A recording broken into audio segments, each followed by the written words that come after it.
Tu nous as envoyé le Sauveur qui est mort pour nous, qui est mort pour nous libérer des prisons sataniques. Merci Seigneur.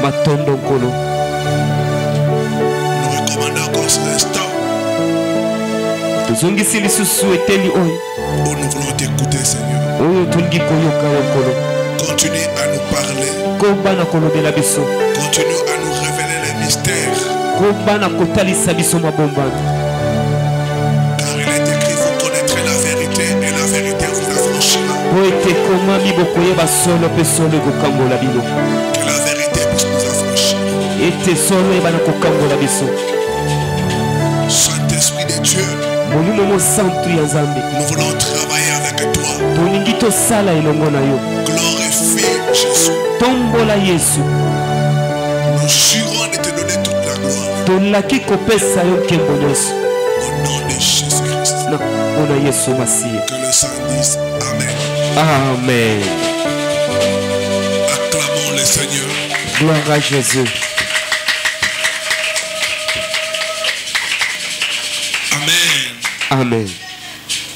Nous allons continuer sur les causes de prison héréditaire.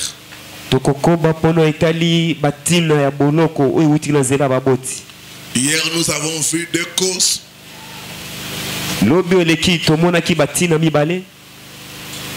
Nous avons vu que la première cause était le péché de parents. Beaucoup se retrouvent dans des prisons à cause des péchés de parents.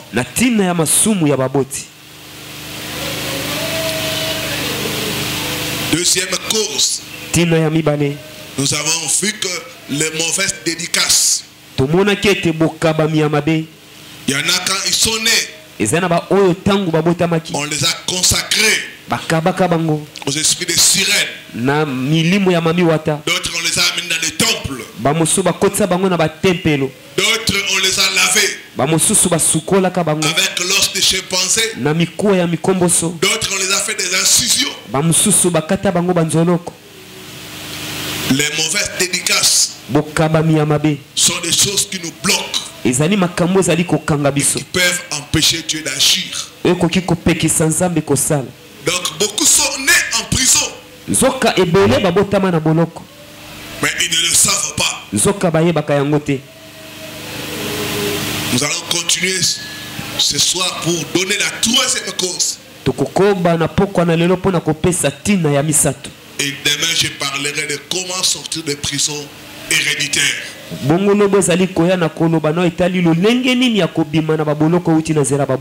Parce que j'avais dit nous allons parler de chaque prison,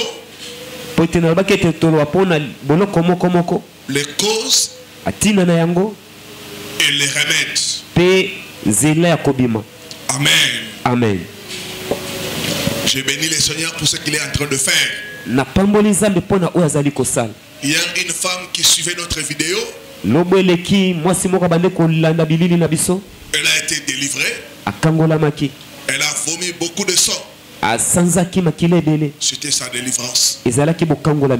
Et ici sur place, il y a une personne qui a été délivrée des mauvaises dédicaces, des esprits de marabout.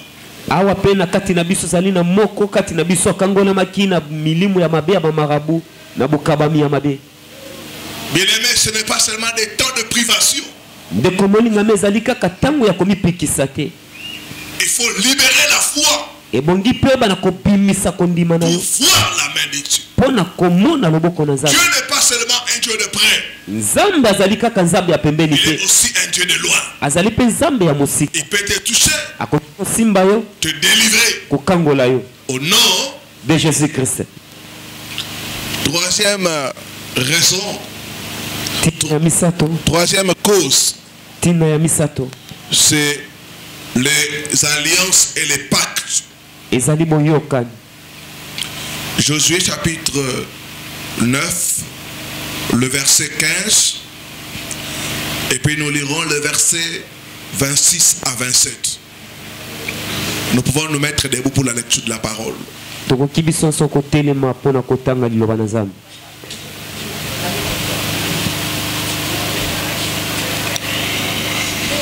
Josué fit la paix avec eux.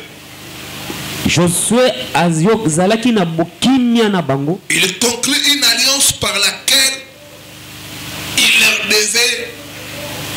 il devait leur laisser la vie, et le chef de l'assemblée le leur jurèrent. Aziaki na kosala boyokani na bango pona kotikela bango bomo epe mokonzi ya lisanga ayebaki na kolapa ndai. Josué agit à leur égard Josué ayebaki na kosala pona bolamu na bango comme il avait été décidé. lokola mokano ayebaki na kozwa. Il les délivra de la main des enfants d'Israël. Akangolaki bango na maboko ya bana na Israël. Ils ne firent pas mourir. Oyo babomaki bango te.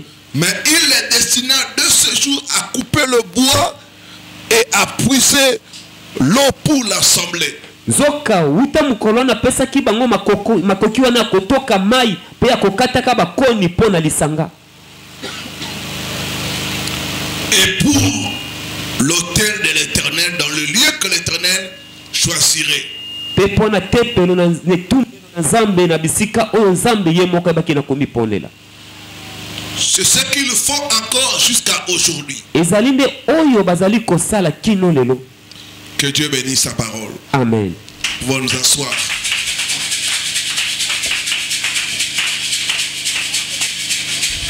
Ici nous voyons les Gabaonites. Awa tozali komona libota ya bagabaonite. Ce peuple, ils ont usé des ruses.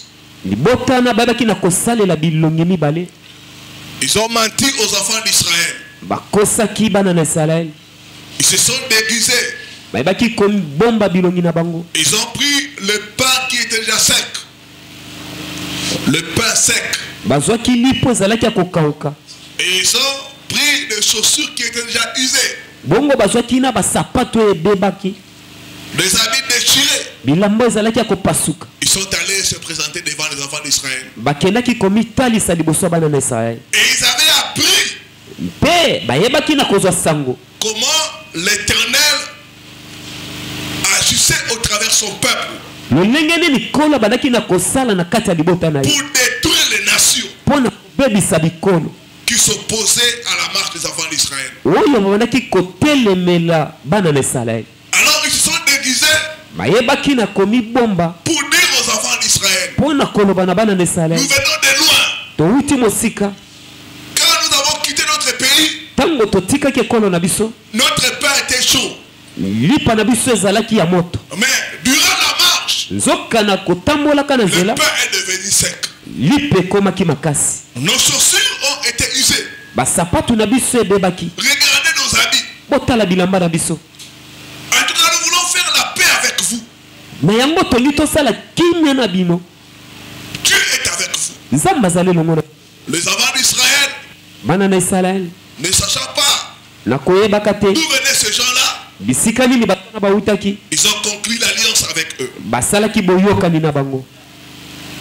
Ils ont juré devant l'Éternel Balapaki ndai liboso na kolo. qu'ils n'allaient pas les tuer Ete bakoboma bango te. et leur laisser la vie. Pe kotika bango kozana bomoi.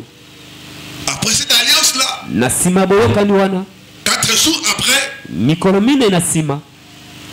ils vont se rendre compte Bakoyeba na komona ete. que ce peuple, c'était un peuple qui habitait les environs. Ezali libota oyo bandaki kozwama na zinga bisika bazali. Mais c'était déjà trop tard. Nzoka ezalaki tango elekaki. Comme ils ont juré devant l'Éternel, Lokola balapaki nde pa na kolo. ils ne pouvaient pas tuer encore ces gens-là. Bakokaki te koboma bato wana. Alors, Josué va intervenir Na yango Josué akokenda kokota likambo. en tant que leader. Lokola motambwisi. Il va dire à ce peuple, Akoloba na libota wana. nous n'allons pas vous tuer, Tokoboma bino te. mais nous allons vous condamner Nzoka tokokatela bino etumbu. à être des coupeurs de bois Ya kozalaka bakati na et koli. des puiseurs d'eau Pe batoki na mai. pour les enfants d'Israël. Pona bana na Israël.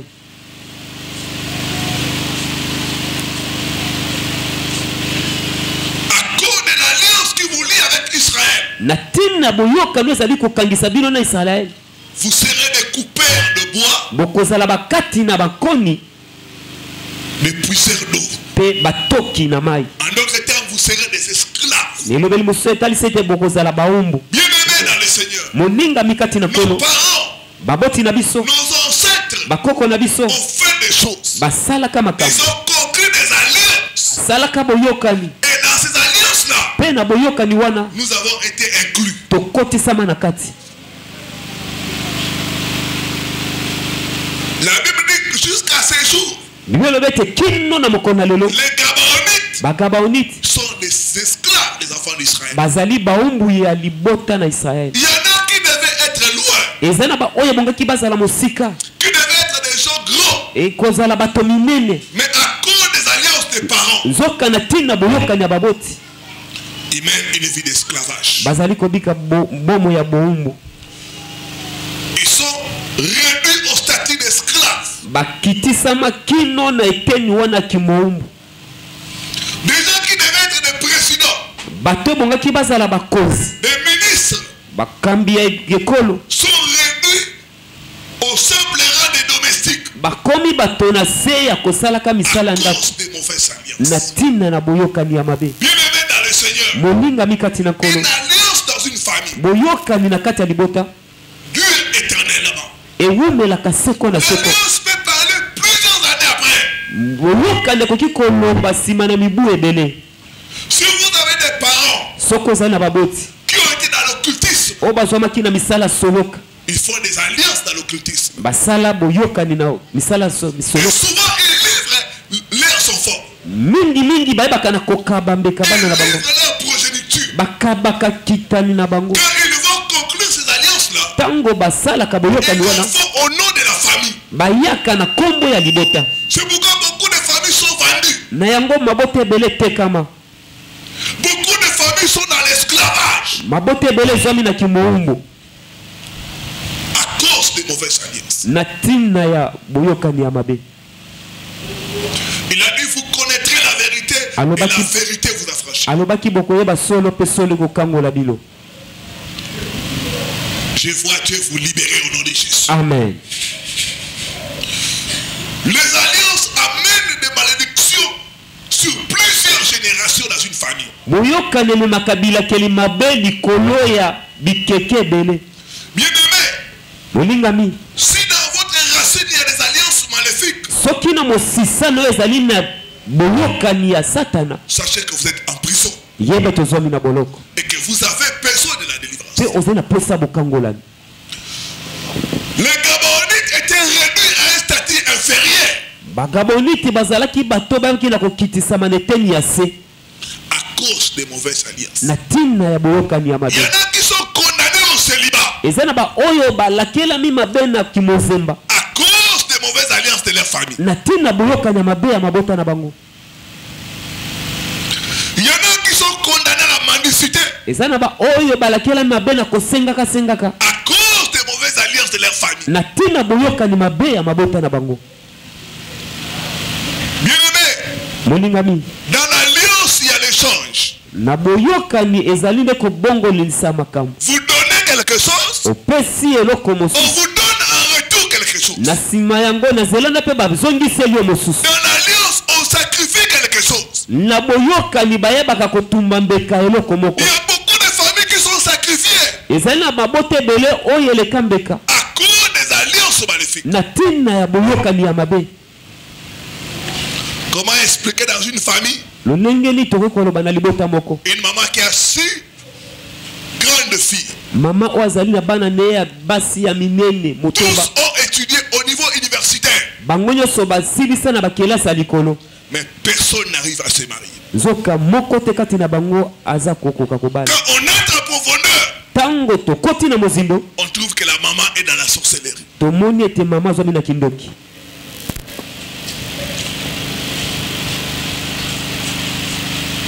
Les alliances maléfiques. boyokani ya mabe Beaucoup sont entrés en prison ebele bakota na boloko à cause des alliances maléfiques qui se trouvent dans leur famille. na ntina boyokani ya mabe oyo ezwami na kati na libota na bango. Dans l'alliance, bien-aimé, na boyokani moningami il n'y a pas seulement échange, ezalaka kobongolisa makambo te mais il y a des promesses. ezali mpe na bilaka. Quelqu'un, quand il entre dans une alliance, il fait des promesses. mutu so akoti na boyokani moko asalaka bilaka Il peut dire, moi et ma maison, akoki koloba ngai na ndako na ngai nous allons servir ces dieux-là. tokosalela nzambe oyo. Moi et mes descendants, Ngai na kitani na nous ngai serons vos esclaves. tokozala baumbu na bino. Donc là, nous voyons que la personne fait entrer toute sa famille dans cette alliance. Wana mauvaise. tomone te mutu akotisi libota na ye mobimba na kati ya boyokani wana. Donc la personne sacrifie de génération en génération. Wana tomone te mutu ayebi na kokaba mbeka bana na bana na bana ya bana na ye. Bien-aimé, Molingami, le secours du diable n'est jamais gratuit. lisungi ya diabolo ezalaka ya ofele te. Quand il donne d'une main, Soki apesi na loboko oyo il va reprendre pour plusieurs générations. akoyeba na kozwa na bakitani ebele. C'est pourquoi beaucoup dans des familles, Yango ebele na kati na mabota vous avez des morts prématurées. bozali kokufa na bolenge. Ce sont des alliances maléfiques. Ezali boyokani ya mabe. J'ai remarqué quand j'étais étudiant, Wana azalaki nanu kotanga kelasi. j'habitais au home qu'on appelle le plateau. Nazalaki kuna na homme na plateau na campus.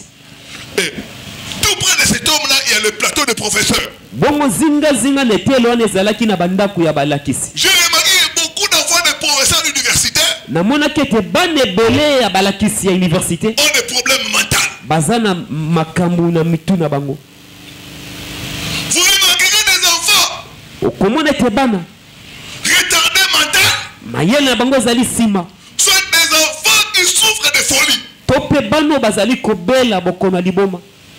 Pourquoi cette situation? Mpona nini likambo wana? Les alliances que les parents ont fait. Boyokani oyo baboti basala. Des fois, les enfants sont innocents, Mbala mosusu bana bayebi mpe likambo te. mais ils sont en prison à cause de leurs parents. Nzoka bazwami na boloko na ntina baboti na bango. La Bible dit ceci. Biblia elobi boye. Moi, l'Éternel, je suis un Dieu jaloux. Ngai nzambe nazali nzambe ya zuwa. J'ai puni l'iniquité des parents sur les enfants. Napesaka etumbu ya baboti likolo ya bana. Jusqu'à la 3e et à la 4e génération. Lino na ekeke ya misato mpe ya minei.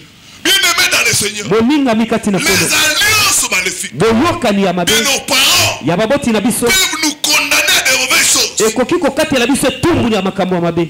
Les accidents à répétition. Koyeba na kosalaka baksida mbala na mbala. Il y en a qui font chaque fois des accidents. Eza na bamosusu basala baksida mbala na mbala. D'autres, tu les vois chaque fois en train de se fracturer. Bamosusu komona mbala na mbala azali kobukana. Ce sont des réclamations des alliances. Ezali bosengi ya boyokani wana. Instabilité émotionnelle. Les échecs inexplicables. Kozanga kolonga oyo batu bakoki kolimbola te. Des problèmes en chaîne. Makambo ezali kolandisama. Vous terminez un problème, un autre vient. Osilisi likambo oyo mosusu ye. Vous terminez, un autre survient. Osilisi oyo mosusu ebimi. Les alliances des parents. Boyokani ya baboti. Quelles sont les alliances que vos parents ont fait? Boyokani nino baboti na bino basala. La Bible dit, tu ne consulteras pas les astrologues, les magiciens. Bible elobi ete okokende te kokutana na batu oyo baluka koyeba lobi makambo ekosalama. Quiconque fait ces choses-là Mutu nyonso asalaka makambo wana est en abomination à l'Éternel. azwami na kanda liboso na nkolo. Donc quiconque fait ces choses-là Mutu nyonso asali makambo ya lolenge ya bo est sous le jugement de Dieu. azwami na se esambiselo ya nzambe. Dans les alliances maléfiques avec les esprits Ete boyokani ya mabe na milimo amènent le jugement de Dieu sur des familles. ememaka kosambisama ya nzambe na kati na libota. Beaucoup de familles sont sous des jugements, Ebele ya mabota ezwami na se na esambiselo sous des condamnations sataniques. na se na ekatela etumbu ya satana. Mais ils ne le savent pas. Ezoka bayebi te. Donc les gens entrent en prison Na yango batu bazali kokota na boloko à cause des alliances maléfiques na ntina ya boyokani ya des mabe parents qui se trouvent dans des familles. na boyokani ezwami kati na mabota. J'ai le cas de délivrance d'un frère. Nayebaki na kokuta bokangola mandeko moko mobali. Leur papa avait beaucoup d'argent. Tata na bango azali na misolo ebele Il est décédé d'une mort mystique. akufa na lolenge moko ya mabe. Il était en Mbujimaï. Azali na mboka Mbujimai. C'était vraiment quelqu'un qui a manipulé beaucoup d'argent. Azalaki mutu asimbaki misolo ebele. Ils sont revenus ici. Bazongaki awa Après le décès du papa, na nsima ya kufa ya tata la famille s'est dispersée. libote baki na kopanzana. Et lui, il a constaté dans sa vie Pe ye baki na kososo na bomo na ye. un jeune homme intelligent. elenge mobali ya mayele il n'arrivait pas à avoir un bon travail. abandaki kozwa musala malonga te Et chaque fois qu'il avait un travail, pe mbala nyonso abandaki kozwa musala il ne faisait pas longtemps dans ce travail-là. abandaki kowumela te na musala wana. Il allait d'un problème à un autre. abandaki kotambola likambo moko likolo na mosusu. Quand il nous a suivi à la radio, tangu ye alandaki biso na nzela na radio il est venu jusqu'ici. aye kino awa. Nous avons commencé le processus de sa délivrance. tobandaki mosala kokangola ye. Et lors de sa délivrance, bongo na tangu ya bokangolami na ye les esprits ont commencé à parler. milimu ebandi koloba. J'ai posé la question aux esprits. natuni motuna na milimu Qui êtes-vous? bino banani. Et l'esprit a commencé à dire, pe milimu ebandi koyalola.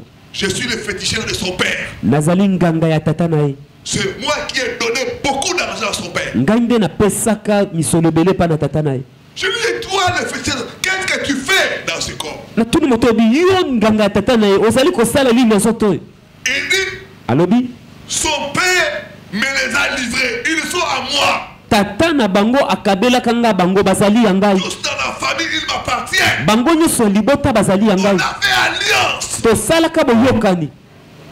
Moi, j'ai donné ngai napesaka la richesse et l'argent bozwi na misolo à leurs parents. na boti na bango. Et en retour, ils m'ont donné Naya. leur vie, leurs âmes. na yango ye apesaki ngai milimo na bango na bomo na bango. Bien aimé, c'était une grande délivrance. moninga ezalaki bokangola moko ya Le frère a été libéré. ndeko mobali ayebaki na kokangola. Les alliances peuvent parler contre toi. boyokani ya mabe ekoki koloba na ntina na yo. Les alliances peuvent t'emprisonner. boyokani ya mabe ekoki kokotisa na boloko. Les alliances peuvent amener divers malheurs dans ta vie. boyokani ya mabe ekoki komema makambo ya mabe ya ndenge na bongo na yo. Il y a des familles où les parents ont fait des alliances eza na mabota oyo babosala boyokani na milimo ya zamba. Il y a des familles où pour chercher la protection, eza na mabota mpona koluka kobatelama les gens ont fait des pactes. bato basala boyokani. Comme le cas d'un frère. ndakisa ndeko moko mobali Il a déjà 50 ans. akokisi mibu tuku mitano Il n'arrive pas à se marier. azokoka kobala te. Divers blocages. bokangami ya ndenge na ndenge. Quand il est venu, ntango ayaki nous avons remarqué dans sa vie tomonaki na libombo na ye qu'il y avait un pacte qui parlait contre lui. ezalaki na boyokani moko ebandaki koloba na ntina na ye. En effet, dans sa famille, na yango na libota na ye il y avait beaucoup de décès. ezalaki na bakufa ebele. Alors, leur papa est allé voir un féticheur. na yango tata nakendaki koluka nganga moko. Le féticheur est venu, nganga wana yaki il a fait des cérémonies, asali bikelakela il les a fait des incisions, mpe akataki bango manzoloko. il a pris la cartouche des balles, azwaki lisasi oyo ya munduki il les a mis dans la peau. azwi putulu ezalaka na kati atie bango na kati ya banzoloko Tous wana les enfants. epai ya bana nyonso. Il a dit, je chasse la mort. alobi na bengani kufa. Il n'y aura plus la mort des enfants dans la famille. kufa ya bandeko ozali su te na libota. Et il est parti. mpe akendaki. Après cette cérémonie-là, na nsima bikelakela wana il n'y avait plus de décès. kufa ezwamaki lisusu te. Tous dans la famille bango nyonso na libota qui ont participé à cette cérémonie-là oyo bazwamaka na misala wana sont en vie. bazali na bomoi. Mais en retour, na ya nsima ils ne savaient pas. bango bayebaka te. Le féticheur n'avait pas dit cela. nganga yebisaka bango yango te. En retour, na nsima le féticheur a collecté toutes leurs bénédictions. nganga wana asangisaki mapamboli na bango nyonso Et il est parti avec eux. mpe akenda na yango. Donc ils sont restés avec rien. nzoka nde batikalaki maboko pamba na eloko te. Donc dans la famille, ils sont en vie. na libota bazali na bomoi Mais rien à montrer. nzoka eloko akolekisa ezali te. Dans une misère indescriptible. na kimobola moko ya mabe koleka.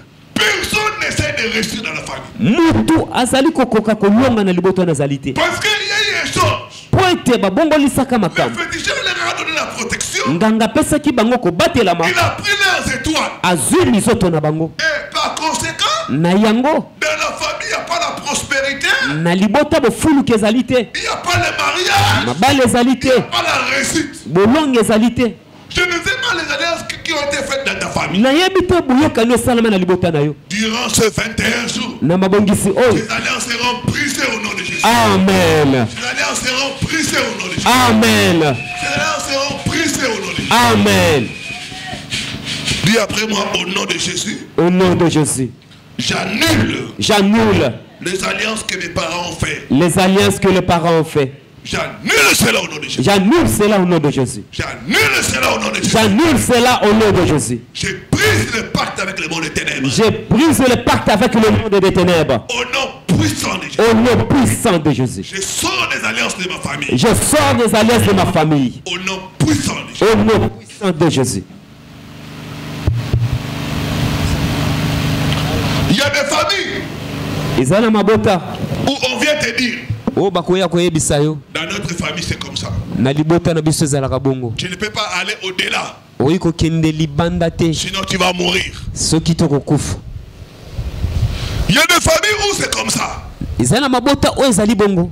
Tu ne peux pas aller au-delà d'une certaine limite. Okoyi kokenda libanda ya ndelo moko te. Pourquoi? Parce qu'il y a une alliance. Pona nini poza na boyokani. Quand quelqu'un n'est pas cette borne-là, il doit être frappé. Soki mutu aleki ndelo wana bakobeta ye. J'ai reçu le cas d'un papa. Nakutanaki na tata moko. Il est venu me dire les difficultés qu'il avait. Ayaki koyebisa ngai mikakatano azali na yango. Et en parlant, Nakolobaka na ye. nous avons compris que dans sa famille, il y avait une loi établie de pauvreté. Tososolaki na libota na ye ezali na mobeko moko etelesama ya kimobola. Cette loi de pauvreté Mobeko wana kimobola réclamait tous les membres de la famille. ebandaki kosenga bato nyonso ya libota. Et il y avait un de leurs grands frères. Bongo ezalaki na moko ya bayaya na ye ya mibali. Il est mort d'une mort brusque. Akufaki kufa moko ya mbalakata. Ce grand frère avait prospéré. Yaya wana afulukaka. Il avait eu un bon travail. Azwaka musala ya kitoko. Avec un salaire que personne dans la famille n'avait gagné. Na lifuti oyo mutu moko te na kati ya libota tikalaka kozwa yango. Il a fait seulement quelques temps dans ce travail-là. Asalaki kaka tangu moko muke na musala wana. Et il est mort. Pe akufaki. Mais il y a des familles où il y a des lois. Ezali na mabota oyo mibeko ezali. Les lois établies là, ce sont des sanctions à la violation des alliances. Mibeko oyo etelema wana ezali etumbu na wana mutu akoluka telemela boyokani wana. Donc les sanctions Ezali bitumbu. viennent parce que quelqu'un a violé l'alliance. Ezali koya po ete mutu atelemeli boyokani. Prenez le cas d'une famille Koko sala ndakisa libota où moko. on dit personne ne doit se marier. Oyo lobami ete mutu moko takoki kobala na libota wana. Une personne se marie. Mutu abali. Ça veut dire quoi? Liko loba nini? La personne a violé l'alliance. Mutu wana telemeli mobeko wana boyokani wana. Et la personne sera combattue Pe mutu wana akozwanla na kati na bitumba. jusqu'à ce qu'on va l'éliminer. Kino bakokenda koboma ye. Les alliances maléfiques. Boyokani ya mabe. Dans chaque famille, il y a des non-dits. Na libota moko ezali na makambo oyo lobama te. Mais vous voyez seulement. Nzoka bozali komona. Il y a des familles, on vous dit. Ezali na maboto bakoloba. Dans notre famille, nous ne mangeons pas les serpents. Na libota na biso toliaka nyoka te. Dans notre famille, Na libota na biso il y a un certain type de poisson. ezali na balolenge mususu ya mbisi. Les femmes ne doivent pas manger cela. Oyo basi bakoki kolia yango te. Si tu es femme, Soko zali mwasi. si tu oses manger ces poissons-là, Soko meki kolia mbisi wana. tu seras soudé sorti. Okozoma na se na etumbu. Pourquoi il y a des interdits? Pona ne ezali na bipekiselo. C'est parce qu'il y a des alliances. Po ete ezali na boyokani. Il y a des alliances qui se trouvent aussi dans des tribus, dans des communautés. Ezali na boyokani ezwami na kati ya bikolo to pe na bituka na biso. Nous devons briser cela. Ebongi tobebisa yango. Les alliances nous mettent en prison. Boyokani ezali kokotisa biso na boloko. Des fois, ce n'est pas nous-mêmes, c'est les parents qui ont fait ces alliances-là. Mbala mosusu ezali biso moko te ezali nde baboto oyo basala boyokani wana. Mais ils le font à notre nom. Nzoka bazali kosala yango na bakombo na biso pe. Je vous donnerai l'exemple. Nakopesa bino ndakisa. Le président Mobutu est décédé Mokonzi biso mboka kala Mobutu akufa. il y a plus de 20 ans. Mais il y a certaines dettes qu'il avait prises du pays. Nous continuons à payer ces dettes-là. Il y a un principe qu'on dit, le principe de la continuité de l'État.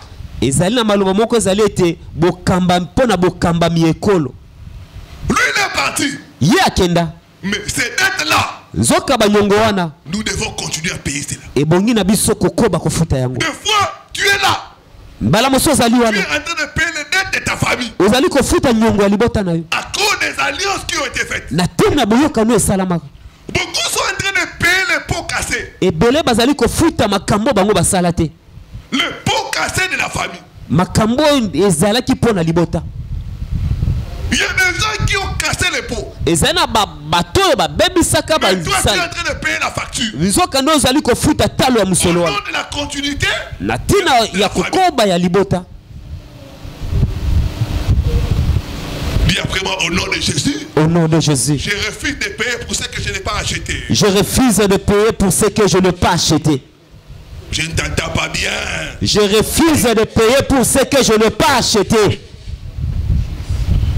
C'est les parents, c'est les enfants qui ont acheté cela. Mais toi, tu continues à payer cela. Tu dois t'élever dans la prière. Dis, je refuse de payer pour ce que je n'ai pas acheté.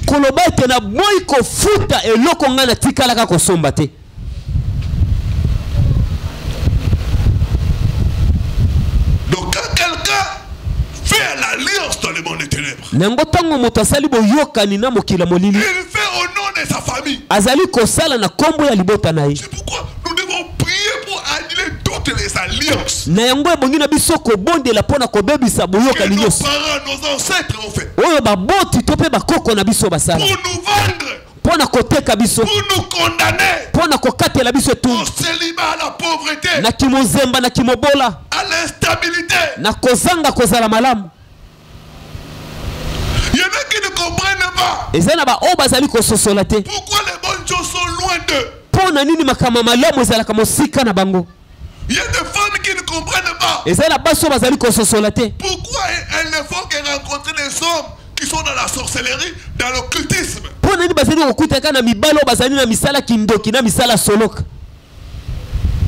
À cause de l'alliance qui a été faite dans la famille. Nous devons annuler cela au nom de Jésus. Quels sont les dieux que tes parents ou tes ancêtres ont adorés?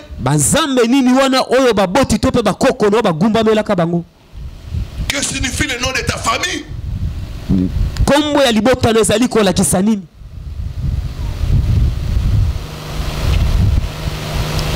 Tu dois prier pour sortir de cette prison-là. Il y a des familles où les gens entrent à cause de leur nom.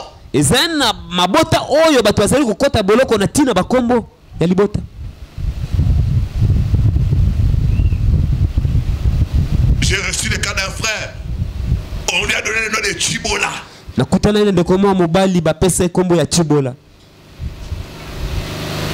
Ça veut dire ce qui est pourri. Comment une telle personne peut expérimenter le bonheur?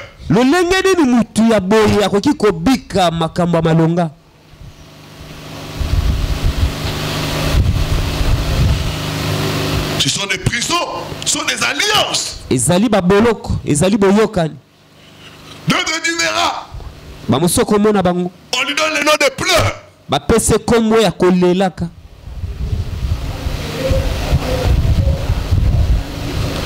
D'autres le nom de souffrance. Ce sont des alliances familiales que nous devons briser et sortir de cela au nom de Jésus.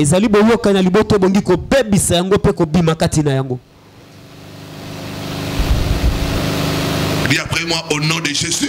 Au nom de Jésus. Je refuse toute condamnation. Je refuse toute condamnation. Due aux mauvaises alliances. Due aux mauvaises alliances. Faites par mes ancêtres. Faites par mes ancêtres. Ou par mes parents. Ou par mes parents. Je refuse ces condamnations. Je refuse ces condamnations. Au nom puissant de Jésus. Au nom puissant de Jésus. Je ne vais pas payer les pots cassés. Je ne vais pas payer les pots cassés. Je ne vais pas payer pour pour ce que je n'ai pas acheté. Je ne vais pas payer pour ce que je n'ai pas acheté.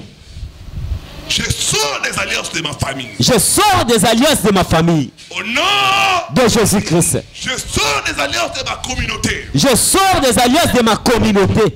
Au nom de Jésus-Christ.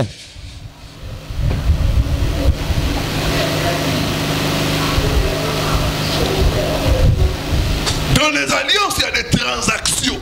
Naboyokani ezali lolenga ko mipesa biloko ya bokeseni. Il y a des commerces spirituels. Ezana mimbongo ya molimo. D'autres peuvent faire des alliances dans la famille. Monsieur, bakoki kosala boyokani na libota. On donne le pouvoir aux femmes. Bapesi bopifu na basi. Seulement les femmes qui réussissent dans la famille. Kaka basi nde bakolonga na kati ya libota wana. Les hommes sont bons à rien. Mibali bakozala batu pamba. J'ai remarqué ça dans une famille. Na mona yango na libota moko. Les hommes c'est des aventuriers, des escrocs. Bana mibali batu pamba, batu lokuta. Des voyous, des bandits. Batu mobulu. C'est les femmes qui sont posées. Kaka basi nde bazali malonga. Dans la famille. Bazali kolonga. Ce n'est pas un hasard. Dans la famille, il y a une alliance quelque part. Il y a des familles où l'aîné doit échouer. L'aîné n'a rien fait. C'est les cadets qui réussissent. Il y a beaucoup de choses dans nos familles. Les choses que nous vivons, ce n'est pas un hasard. Il y a une alliance quelque part. Il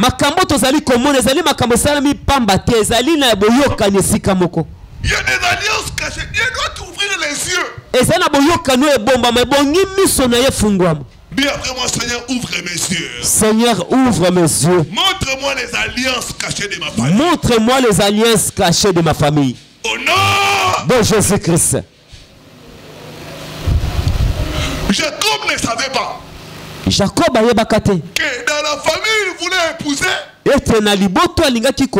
y avait une alliance cachée. La petite sœur ne peut pas se marier tant que la grande sœur ne s'est pas mariée.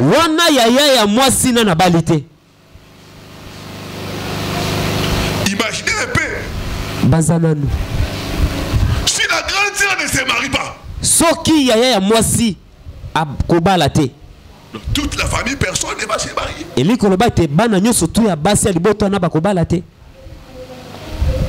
On a dit à Jacob, il y a une alliance dans cette famille. Quand tu veux épouser la cadette, ça ne peut pas se faire. Il faut d'abord que la grande sœur se marie. Après, les autres peuvent se marier. Jacob s'est retrouvé dans la polygamie. Jacob parce qu'il ne savait pas l'alliance cachée qui était dans la famille de là-bas.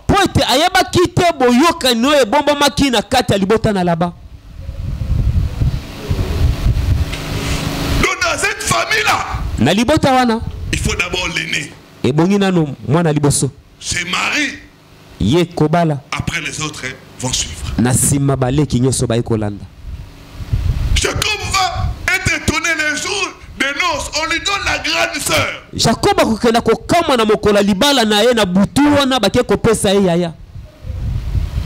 il va réclamer. On dit non, ici il y a une alliance. Il y a une alliance dans cette famille. Dis après moi, au nom de Jésus. Au nom de Jésus. J'annule les alliances démoniaques de ma famille. J'annule les alliances démoniaques de ma famille. Au nom de Jésus-Christ. Il y a des familles où il y a des alliances. Une seule personne doit réussir. Il y a des familles où quand vous entrez dans cette famille-là, vous devez perdre votre premier fils. Tous ont toujours perdu des enfants. bango nyonso bakufela bana liboso. Dans les mêmes circonstances. Kaka na balolenge moko. Il y a des familles Ezana mabota où les femmes doivent perdre leur mari. oyo basi bakokufela mibali na bango. J'ai partagé avec quelqu'un. Na bana ko sona na mutu moko. Il est entré dans une famille Akotaki na libota moko. et il a remarqué Ayebaki na kososola. les sœurs de sa femme Bandeko basi ya mwasi na ye ont toujours perdu leur mari. bakufela mibali na bango.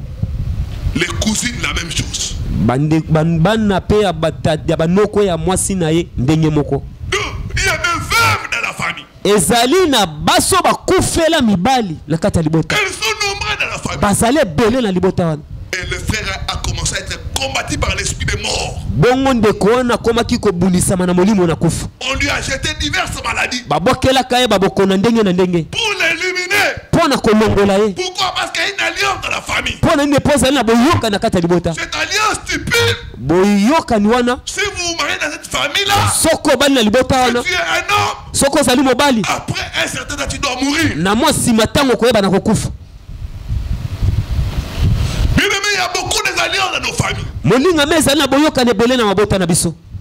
Beaucoup de choses que nous remarquons dans nos vies Ebela makambu tozali kotala yango na bomo na biso. sont des sanctions, sont des conséquences des alliances qui règnent dans nos familles. Ezali bitumbu na tina ya boyoka no ezali kokoza na mabota na biso. Il n'y a pas de hasard. Makambo esala makapamba te. Quelque part, on a fait des choses. Esika moko basalaka makambo. Et c'est ces choses-là Pe makambo wana. qu'il faut hacer que les choses soient comme ça dans la famille. Yango na sala ete batu bazala bongo na kata libota. Bien après moi, au nom de Jésus, Au nom de Jésus. j'annule toute alliance démoniaque. J'annule toute alliance démoniaque. Au nom puissant de Jésus. Au nom puissant de Jésus. J'annule les lois établies dans ma famille. J'annule les lois établies dans ma famille. Au nom puissant de Jésus. Au nom puissant de Jésus. Je sors de ces alliances. Je sors de ces alliances-là. Les alliances cachées. Boyokani oyebatama. On ne les dit pas. Balobaka te.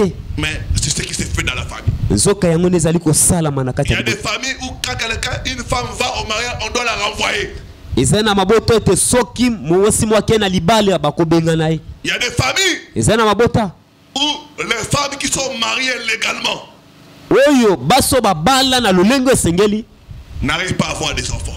bakokoka te kobota.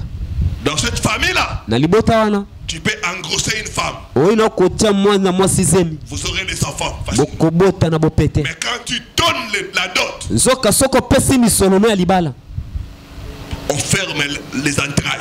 bakangi libumwa mwasi po abota te. Pas d'enfants. Mwana koya te. J'ai reçu des cas d'une sœur comme ça. Nakutanaki na ndeko moko mwasi bongo 2 mariages abala mbala mibale se sont soldés comme ça. esukela ye bongo Parce qu'elle n'avait pas d'enfants. po ete ayebaki na kozala na bana te. L'homme fatigué l'abandonne. Mobali ya liboso alembi po azobota te. Le deuxième mariage, la même chose.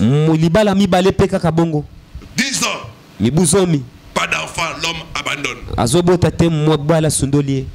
L'autre mariage, 5 ans. L'autre mariage, 5 ans. Libala mosusu mibu mitano Pas d'enfants. mwana yaka te. L'homme, sous la pression de sa famille, l'abandonne. Wana mobali libota na ye telemeli ye atiki pe mwasi wana Elle devient seule, atikali ye moko sans mari. mobali aza te. Et il y a des hommes qui l'approchent. Eza na mibali bazali kopusana pembeni na ye. Elle tombe avec un homme Akutana mobali moko et elle devient enceinte. pe ayebi na kozwa zemi. Oh, mariage! Libanda ya libala Ce qu'elle a cherché pendant 15 ans dans le mariage, oya lukaki mibu zomi na mitano na kati ya libala elle n'a pas eu cela. atikala kozwa yango te. Mais en dehors du mariage, Nzoka na libanda ya libala elle devient enceinte. azwi zemi. Elle dit, je ne vais pas être humiliée. Alobi nalingi te naokisa masoni Je préfère enlever cette grossesse-là. nasepeli na longola zemi oyo. Elle a enlevé la grossesse. Asopaki zemi. C'est à ce moment-là qu'elle a compris le problème. Na tango wana alebaki na kososola likambo na ye. C'était que dans le mariage, Ezalaki ete na libala elle ne peut pas avoir des enfants. akoki te kozwa bana. Au mariage, Libanda ya libala c'est bon. wana likambo eza te. Bien-aimés, ce sont des alliances. Molinga me ezali boyokani. Nous devons prier et prier ces alliances dans nos vies. Ebongi biso tosambela pe tobebisa boyokani wana na kombo na Yesu. Amen. Amen. Est-ce que quelqu'un peut prier avec moi? Mutumwa ko ko bondele longo na ngai. Mettons-nous debout pour la prière. Totelema pona losambo.